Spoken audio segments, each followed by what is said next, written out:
alors ñu njëkkee kon ni ma ko waxee sànq ci mbirum capitaine Touré Pape Sané dama lire que ni radier des cadres de la gendarmerie expliquez ñu d'abord lan la tekki capitaine Touré radier des cadres de la gendarmerie. Voilà, merci Moustapha et encore bienvenue à Pape Matar. Merci. Radier des cadres en fait boo ko déggee mooy que génne nañ ko ca fa mu nekkoon mooy grade ba mu nekkoon. Parce que gendarmerie dafa am comme les corps constitués. Police gendarmerie armée eaux et forêts douane dafa am ay hiérarchie dafa am ay corps c'est-à-dire ci biir entité bi institution bi dafa am ay corps comme par exemple gendarmerie dafa am le corps des gendarmes am le corps des gradés am le corps des sous-officiers am le corps des officiers supérieurs des officiers généraux moom bokkoon na ci cadre ci corps officiers yi. Donc tey jii mu nekk un personnel cadre parce que personnel cadre ci gendarmerie mu ngi commencé. ci officier. Waaw. Donc tey jii suñ ko radier des cadres c'est-à-dire dañ ko reverser mu nekk waxuma sax simple gendarme. Parce que un gendarme ba léegi gradé la. Mais dañ ko verser ci soldat maanaam kuy soog a dugg tey Bango. c'est-à-dire nga dugg Bango dem di defi formation li ñu naan say centre d'instruction bu Bango. foofu moom nañ ko reverser. moom maanaam soo ko jëlee ci dundu doomu aadama. mooy nga dem ba toll samay at tey ji ñu delloo la gannaaw ba nga nekk liir. ok mais lu tax mënuñu ko woon a dàq benn yoon mu génn dem defi leneen. waaw xam nga tey ji boo gisee mënuñu ko dàq man jàngat bi ma ci amoon bi ma ci am plutôt. jàngat bu yomb la c'est-à-dire quelque part. capitaine Oumar Touré dafa jiitu déjà daf leen jiitu ci ñoom la ñu bëggoon. ok mooy lan mooy dafa démissionné. bi mu annoncé démission c'est vrai que dafa am durée légale bi nga xam ne àggu fa woon pour mun a démissionner. mais nayaa mooy dugal na démission donc loolu dafa leen tënk ñoom. ci xeetu humiliation bi nga xam ne nañ ko bëggoon humilier mënatuñu egg foofu. donc tey jii la ñu mënoon def ci jamono yooyu mooy que ñu poursuivre ko pour désertion. waaw mais comme 6 jours yi motul woon. kenn mënu ko topp pour désertion lañ ko mënoon topp mooy pour abandon de poste. abandon de poste nag gars yi boo xoolee sax même ci décision bi dañu jël abandon de poste teg ko fële daal di relever atteinte à l'honneur. oui voilà moom loolu lañ ko toppee. daal di ko dégrader yóbbu ko comme simple soldat. tey jii pourquoi cette décision man ci sama jàngat toujours je dis que tey jii sachant que c'est un homme d'honneur. mooy que on le pousse aujourd'hui la nga xam ne mënuñu ko woon am ci moom comme officier. daañ ko am ci moom comme soldat. mooy lan mooy ñu mun ko poursuivre comme désertion. parce que xam naa ni. moom du sol tenue soldat. naan day liggéey ji. donc daañu xool benn diir. diir boobu jotee ñu topp ko pour désertion yóbbu ko devant le tribunal militaire li ñu bëggoon ci moom tey jii tey. te mënuñu ko am daañ ko am ci jamono jooju. alors Pape Makhtar Diallo soo xoolee cette affaire capitaine Touré comparé ak tous les dégâts yi nga xam ne l'affaire Adji Sarr soo ko defoon parce que véritablement c'est des dégâts il y a eu mort d'hommes ay millions wala ay milliards lañ ci yàq donc soo comparé ces pertes humaines là ak mbirum capitaine Touré da nga naan donc c'est pas aussi grave que ça mais en réalité tey jii nii doomu Sénégal bu nekkoon ci liggéeyam moom jàpp ne na mu koy defee mooy ni gën noonu la ko war a defee moom la ñu radier complètement fi mu ne nii comme dit Pape du solal kenn tëri naan day dem ci benn camp di liggéey mu mel ne dañu nekk ci benn tentative d'humiliation wala pousser ko à la faute quand même. xam nga Moustapha c'est-à-dire état bi dafay bañ ko humilier. état bi te capitaine Touré daf leen humilier c'est-à-dire gis nga boo yoree grade. yow ñu sant la benn liggéey nga jàpp ne liggéey dafa safaanoo ak li nga xamante ne mooy li wax. yow nga démissionné jël initiative. toog ni dafa jël démission transmettre ki nga xamante ne mooy président de la République. au départ dañ doon wax ni démission bi amul parce que gisuñu ko excusez-moi. gisuñu démission bi maintenant ñi nga xamante ne ñoom ñoo doon wax ni gisuñu démission bi ñoom ñoo wëlbatiku tey ji naan dañ koy sanctionné. ku démissionné ci Walfadjri est-ce que daa jar nga koy radier. non. ku la ni man dama doon liggéey ci gendarmerie parce que dafa am ay mbir yoo xamante ne moo taxoon ñu doon liggéey ay principe la mais bu ma gisee principe yi nga xamante ne moo taxoon ma nekk ci biir gendarmerie principe yooyu tey jii waroon ak principe yi nga xamante ne ñoom ñoo waroon nekk principe yi nga xamante ne dañ nekk de rigueur mais man ma démissionné ci loolu transmettre sama lettre de démission da nga koy accepter wala nga bañ ko accepter mais nga bañ a def loolu nga teg démission bi de côté nga ni da nga koy fexe jéem ko humilier parce que en réalité état du Sénégal moom moo ci perdre mënuñu am koo xamante ni dafa nekk section de recherche di def liggéey. hiérarchie ni koo xamante ni il était effacé dafa doon def liggéeyam correctement. musul am benn problème. ba léegi gis ñu benn gendarme bu wax ne mas na def lii wala lee. amul kenn ku la koy waxal te doo ko gis fenn wute naa ñi nga xamante ni bañ leen nominé rek ci saa dañuy génn ay mbir yoo xamante ni dañ ko doon bind si ñoom. am na wala amul xamuñu. mais am na loo xamante ni yàgg nañ koy wax ci ay nit ñoo xamante ni tey jii dañ leen nommé ci poste yi nga xamante ay postes yu stratégique la. donc je crois que ni tey bu nekkee nag léegi Moustapha nga am honneur nga am dignité nga gëm devise bi nga xamante ni mooy bu gendarmerie honneur ak dignité. bu nekkee tey jii loolu délit la ba boo nekkee def li nga xamante ni moom mooy li wax dañ la war a sanctionner dem jëli ji ñoo xamante ni gëmuñu honneur gëmuñu dignité teg leen foofu noonu dafay poser problème. bu ma leen dégg ñu naan way institution la kenn waru koo wax yenn wax yi wala kenn waru koo kii. mais dafa am loo xamante ni vraiment nañ ko xoolaat bu baax a baax suñu institution yi. dëgg la ñun dañu am cër ci institution yi mais institution yi dafa am ay retours yoo xamante Sénégalais ñoom ñoo koy wax ci institution yi. ñaata yoon nañ lay naan ay colonel wala capitaine bu fi démissionné bind livre wax ci gendarmerie wax ci police ak yeneen loolu c'est des faits yoo xamante ne Sénégalais ñu ngi fii. c'est de l'intérieur même. colonel Ndaw ba muy génn lan la waxoon. fan la mbi accusation yooyu fan la mujjee. donc je crois que tey vraiment à la place ñi ñuy wax ay waxu kii dañ ko sanctionné wuñu ko am na ay choses yu gravissimes yoo xamante ni. ñoom foofu nañu waroon mën a jéem a teg seen loxo jéem a indi li nga xamante ni moom mooy fexe ba dindi tuuma jooju te yaakaar naan moo ëppoon njëriñ que ñii naan dañuy.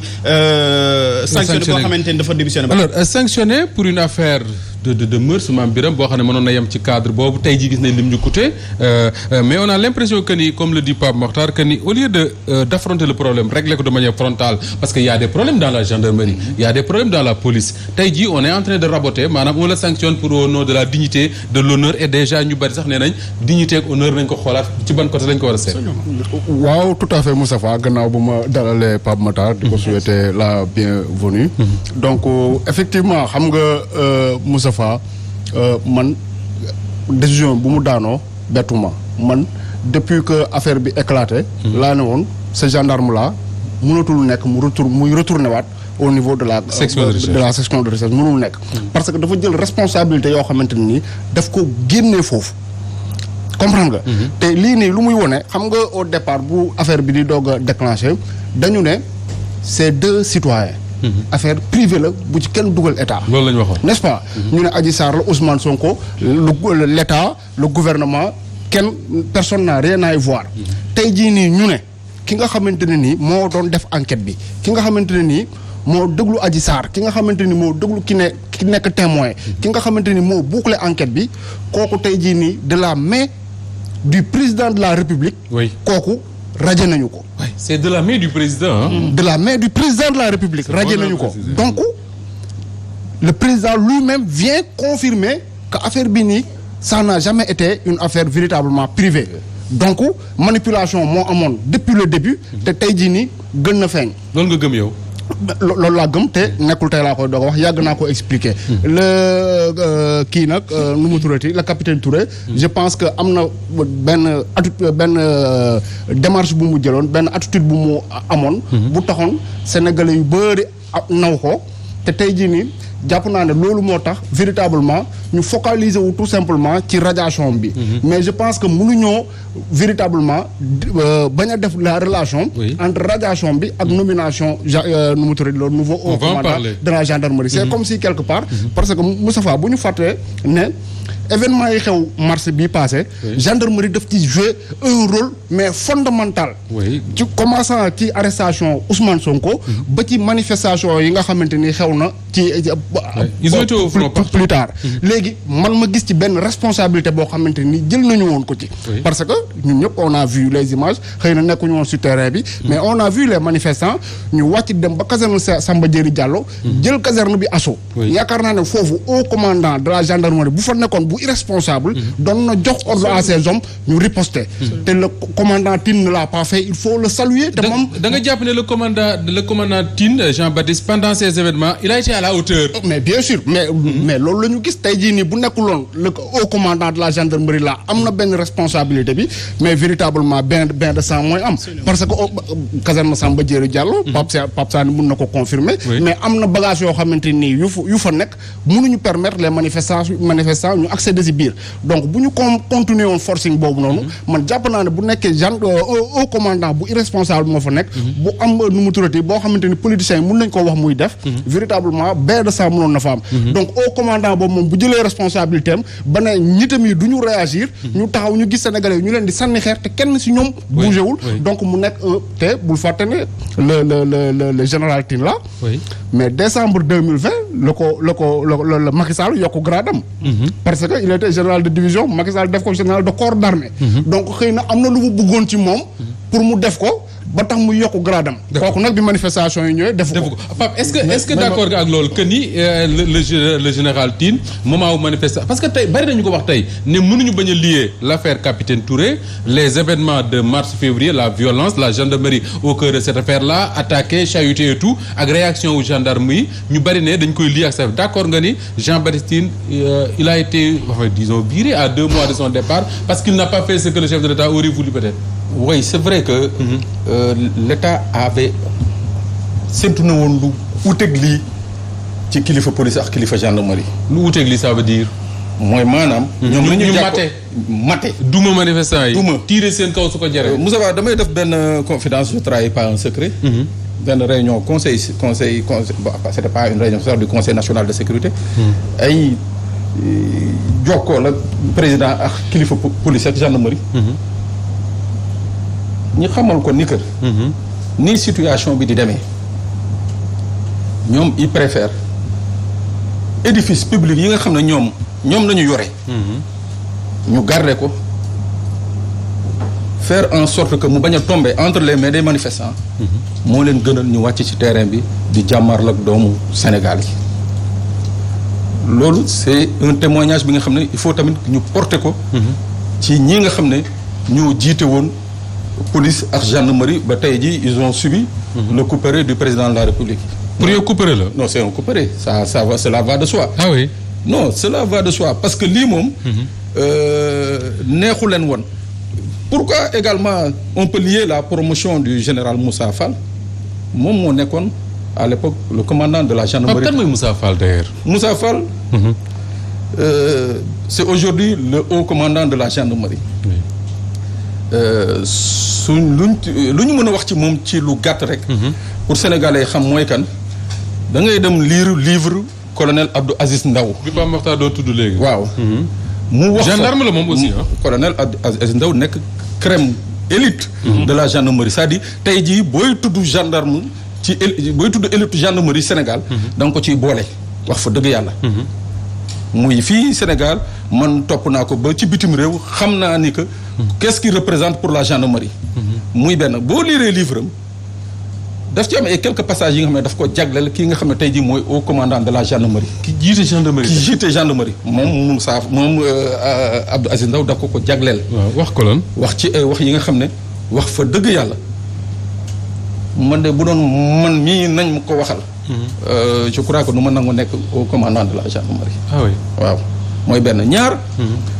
pour firnde lii Moussa lii Mame Biram mooy que bi muy nekk balaa moo nekk au commandant de la gendarmerie jamono yi mars mu ngi woon moo nekkoon le commandant de la gendarmerie territoriale am la main mise sur la section de recherche. bi événement yi di am. waaw am la main mise directe sur la section de recherche.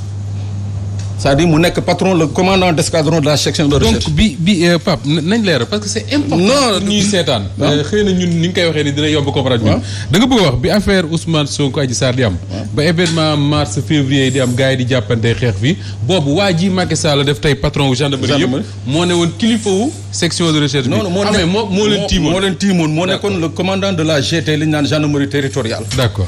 gendarmerie territoriale boobu moo amoon mainmise sur la section de recherche ak brigade yi ngay gis ak consort. moom moo ci amoon mainmise brigade yeeg compagnie yeeg yooyu moo ci amoon mainmise. comprendre naa li ngay wax. donc kooku tey jii.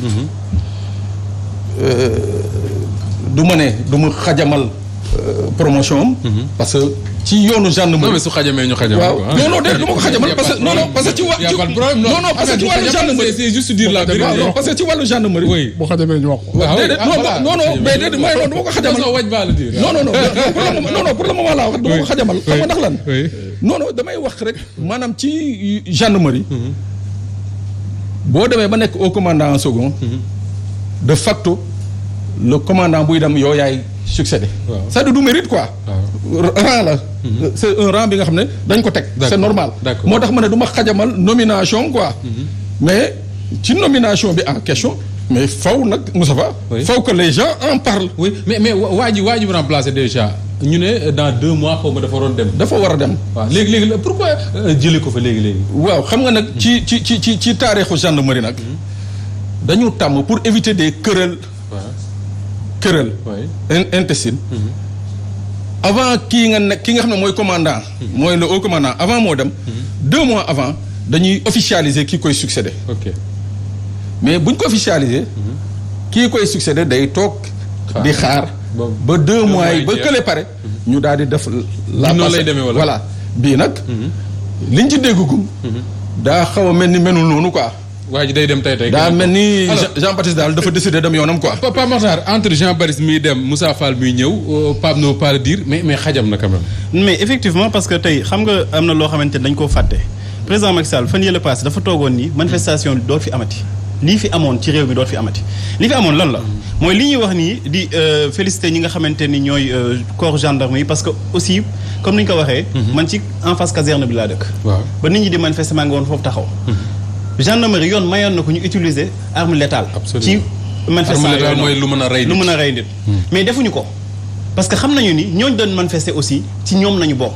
léegi loolu bu amee état bi toog di seetaan joxe peut-être joxe nañu ay ordre pour gars yi def loolu ñoom nanguwuñu ko def. ñoom bu ñu ñëwee dañuy fexe ba li nga xamante ne amoon na fi dool fi amati xam nga lañ njëkk a def. Moustapha ñi ngi fàttaliku ni def nañ ay commande blindé. waay ay auto blindé def nañ ay commande recruter nañu ay auxiliaires gendarme ak police. léegi bu ñu fexee ba recruter ay auxiliaires gendarme ak police dem jënd ay armes dañuy organiser répression il faut que ñu am à la tête koo xamante ne bu ñu ko nuwee dóoral mu dóor reyal mu rey mais bu ñu xamee ne Moustapha mii bu ñu ko santee ni ko defal lii du ko def mais dañ ko fay jël teg fa Pape Makhtar boo xamante ne bu ñu ko nuwee defal mu def man lecture bu simpliste boobu laa ci am te aussi gis nga dafa am yoo xamante ni vraiment parce que à partir du moment où le président wax na ne li fi amoon dóor fi amaat ça veut dire qu'il va s'organiser pour ça. non il est en train de s'organiser pour ça parce que la preuve ku ñëw yow manifestant yi nga ni ay émeute de la faim la dem jëndiwoo mburu jëndiwoo ceeb ngay dem di commander yi ay auto blindé ñi waxu dizaine de ay voitures yoo xamante ne voiture blindée anti émeute bu nekkoon sax ay voitures yoo xamante ni voiture de char de combat la yoo xamante ni pour armée beeg yooyu mais anti émeute anti émeute ku koy waajal lan ngay waajal mooy émeute yi ñu tuddee woon ñoom entre guillemets émeute de la faim dootu fi amati alors nga dem recruter ay nit parce que aussi gisoon nga ñu problème effectif dafa nekkoon sur le terrain ñooñu ngay recruter dans la précipitation ñooñu boo leen recruter il faut que am koo xamante ne da leen naan dem leen charger dem leen dóor ji dem leen rey ji parce que c'était la première fois ñiy attaqué ay casernes ñiy attaqué ay gendarmerie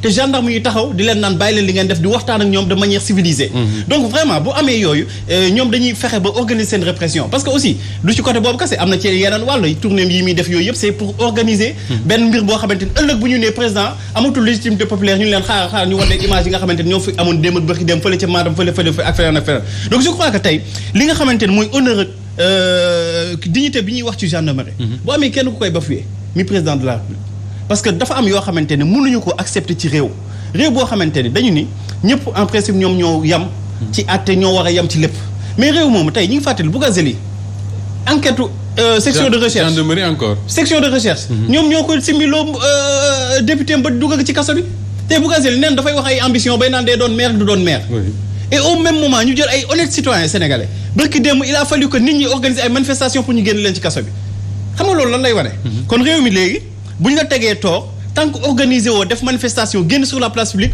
doo am yoon bi nga xamante ne mooy li wax te loolu c'est tellement dangereux alors xajam na enfin Pape na di Pape Makhtar non mais juste une petite précision oui ci kii nga xam ne mooy Moussa Fall oui soo xoolee moom bokk na ci ñi njëkk diriger la section de recherche bii nekkoon na fa te képp ku fa mës a nekk su ma juumul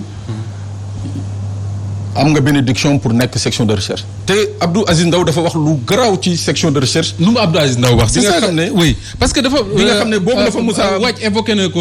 livre Abdou Aziz Ndaw yow wax nga ko Pape Makhtar wax nga ko mais ñii seetaan ñoom dañu bëgg a xam Abdou Aziz Ndaw bi ngeen di tudd enfin gendarme la colonel gendarmerie wax nga ne ci élite gendarmerie Sénégal la bokk mais lan la wax exactement ci Moussa Fall. mu ne. Moussa Fall est capable de tuer pour ses intérêts. ah oui. Et les intérêts du général c'est-à-dire moom Moussa Fall moom Abdou Aziz Ndaw mooy wax de. mu ne kii di Moussa Fall. jommul rey pour ay intérêt am wala pour intérêt général ba nga xam ne moo fi nekkoon au commandant de la gendarmerie. mu ne. pour firnde moom toujours Aziz Ndaw mooy wax nee na pour firnde. ñoom jamono yi ñuy nekk section de recherche. tegoon nañ fi benn stratégie bi nga xam ne. lépp luy bandi wala mafia ci dëkk bi. ñoom ñoo la gérer aar la. weer bu nekk nga am looy joxe. waaw te c'est un colonel de la gendarmerie qui écrit ça. qui écrit ça. il ne le dit pas il l'écrit. il l'écrit waaw. mu dem ba wax fi benn exemple. Youssou Gueye nee na Youssou Gueye. yàlla dafa def ni que ay goro xam nga wujju percoo gën nañu xam nga. wujju percoo voilà. Youssou Gueye ñëw seet si ko ne ko man dañu jàpp waa section de recherche dañu jàpp sama benn mallette et lingot d'or ak lingot d'or yi valeur yi c'était 500 millions. léegi nag lañ ma wax. moo ni que weer bu dee su ma demul di verser foofu 10 millions. mooy que daañu ma jàpp dugal ma ci kaso bi. nee na moom Moussa Fall. midi jot mu dem toog ak général au commandant de la gendarmerie ñuy añandoo. mu ne ko mais man lii nañ ma wax est-ce que am na. mu ne ko non kon xaaral ñu woo kii nga xam ne moo nekk section de recherche nee na mu woote foofu. laajte foofu kii fa nekkoon jamono yooyu. mooy gouverneur militaire du palais tey di mooy Daouda Diop. mooy gouverneur militaire palais actuellement. actuellement mu ne ko Daouda est-ce que Moussa Fall lay wax de mu ne ko kii mooy wax Abdou Aziz mu ne ko mais Daouda. est-ce que am na benn mallette bu nekk foofu am ay lingots d'or. mu ne ko waaw mais man joxuñoo ci benn consigne xaw ma ci dara. nee na mu toog fa ñu toog di añ. ñu ñëw benn colonel ñëw fekk ko fa. ne ko madame Mar. ñëw na section recherche jël fa mallette bii nga doon laajte te nee na madame Mar boobu. jabaru benn colonel la tamit bu nekk présidence bu nekkoon présidence ci jamono yooyu. donc mu ne non c'est-à-dire bu ñu naree wax un peu. non mais xajal ma ba non on va revenir sur ça. non Pape Mame Birame su ma déggee li kii wax ak li Pape Makhtar wax tey jii la crainte bi Sénégal yëpp war a am tey mooy Ousmane Sonko wax ci ngoon bi muy def conférence de presse que ni tey suñu Sénégal yëpp suñu bakkan ci xottu gerte la nekk parce que bu fekkee ne am na des hommes yoo xam ne seen ay collègues ñoo bind ne ils sont capables de tuer pour leurs intérêts il y a de quoi avoir peur. waaw bien sûr il y a vraiment de quoi avoir peur te yaakaar naa lii Pape Sané wax nii léegi Sénégal bu ko dégg war nga. véritablement am looy tiit quoi mais du lu bees. soo fàttali ko Moustapha 2011. oui kan moo jiite woon répression manifestant yi fii nii c'était le commissaire Arona Sy. Macky Sall dernièrement lan la ko nommé. bi manifestation yi passé la ko dégommé mais avant ça. Absolument. Avant ça il était l'inspecteur des services de police pratiquement. donc mu nekk mu nekk koo xamante ni xamee nañ ko un passé de répression Ousmane Ngom ordre bu mu ko jox mu manifesté ko ci mbedd mi. mu exécuté ko le président Macky Sall ñëw nommé ko position bu gën a confortable bu mu ko nommé woon. enfin le président de la République lu mu jublu ci loolu. mais il y a un autre exemple. ki fi bind dernièrement le rapport scandaleux là sur notre confrère Pape Ndiaye. le commissaire Bara Sankaré. mais kooku sénégalais fu ñu ko xamee. ci pharmacie ba ci pharmacie ba lañ ko xamee mu def fa loo xamante ne nii ñëpp jàpp nañ ne du yoon. quelque temps lañ ci teg Macky Sall nommé ko kii chef de la sûreté urbaine. donc moom véritablement am na profil yu muy seet pour teg leen ci. profil yooyu lu mu ci bëgg c'est ça la grande. mais ay dóorkat parce que kële le commissaire l'ancien commissaire des Parcelles Assainies là. kii amoon problème ak pharmacien bi. mais lu ñu gis véritablement mu exercer ko foofu mooy abus de pouvoir. mooy ñoo xamante ne nii du ñu hésiter pour véritablement dóor bu ko jaree. bu nekkee ne nu mu turati liñ leen loolu lañ leen digal. c'est véritablement ça le président de la République loolu la ciy viser. pour de mon point de vue du leneen. La solution Pape Makhtar pour ñun sénégalais ñi nga xam ne solo ñu tenue yoru ñuy arme la solution c'est quoi dañuy taxaw ñuy nommer ay nit yoo xam ne mën nañu mettre la vie des gens à tout instant qu'est-ce qu'il faut faire wala ku nekk da nga war a préparer sa bopp. waaw préparer sa bopp mais ci beneen fànn. parce que comme dañu nekk ci réew boo xamante ni nee nañu république la ak démocratie.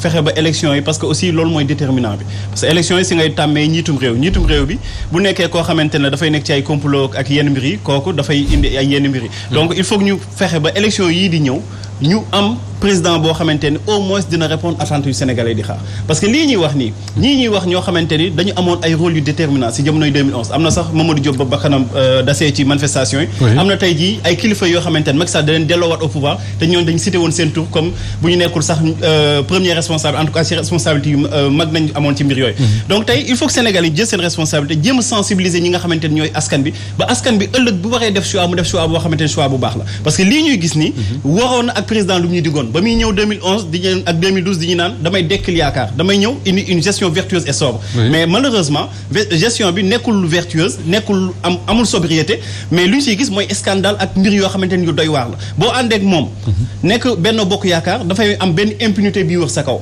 benn genre malaanu kiraay mais boo nekkee da nga nekk ci opposition yaa ngi fi wax léegi Pape Ndiaye boo xamante ni affaire privée benn mbir boo xamante ni ñaari nit ñu plainte woon ñëpp désisté nañu terewul ñu téye la ci kaso bi ni dañ lay tëj bu yàgg ba léegi ñu téye la ci kaso bi ni dañ lay tëj bërki dem rek nee nañ dañu condamné ki nga xamante ni moom mooy journaliste pour diffamation mais ba tey mi ngi këram 3 mois procureur bi lan la doon xaar pour jéem a fexe ba def li nga xamante mooy li wax ba ñu tëj ko ci kaso bi parce que aussi la moo tax magistrat yi joxewuñu ko mandat d'arrêt wala mandat d'arrêt wala mandat de dépôt donc autant de questions que sénégalais yi di posé parce que aussi sénégalais yi ku leen jàppee dof yow yaay dof gis nga dafa am loo xamante ne wolof da koy wax nee na loo xool xam nga xippi gisatoo ko xamal ne li nga doon xool moom moo fa nekkul li doon xool ci yow moom moo fa nekkul mais li nga xamante ne li nga ko doon xool mi ngi fa manifestation yi li ko indi woon mi ngi ci réew mi ba tey bu ñu yaakaaree ni dañuy def ay propagande dañuy def ay yenn mbir bu ñu fàtte ni militaires yi gendarme yi policiers yi ay sénégalais nañu te boo génnee ci mbedd bi dañu lay taxaw dee naan lii ngeen di wax ci rajo bi lii ngeen di wax ci télé bi ñun dañ ci ànd dañu mënta wax donc ñooñu même bu nekkee dañ leen jox ay ordre nañu xam ni am na foo xamante ni désobéissance dafay taxaw te am na si yenn réew yoo xamante ni gis nañ ko fi gis nañ fi Libye gis nañ fi yeneen ak yeneen ñoo xamante ni militaire dañ taxaw ni lii nga xamante ni ay fii la duñ ko exécuté ba ci Mali bii nga xamante moo ñu gën a jege donc nañ def attention mën nañuy xalaat mën nañuy def lu leen neex mais mënuñu sóor li nga xamante ni moom mooy nit ñi nan nañuy réagir par rapport à cette situation